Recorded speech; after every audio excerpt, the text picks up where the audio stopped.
వేదం యొక్క అంతమేమిటి? లేక ఈ కర్మము యొక్క ప్రయోజనం ఏమిటి?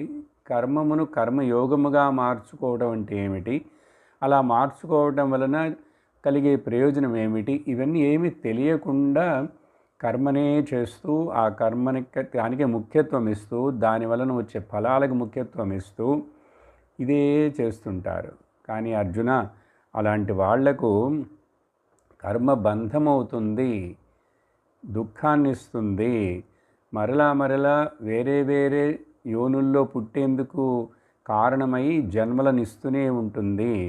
అందువలన వివేకం బుద్ధి ఉన్నవాడు ఏం చేయాలంటే, వాళ్ళు కామపరాయణులు అవివేక బుద్ధులులాగా ఉండకుండా వేదములో చెప్పినటువంటి ఈ 3 గుణములకు సంబంధించినటువంటి ఆ విషయాలన్నిటినీ వదిలేసేసి నిస్త్రైర్గుణ్యో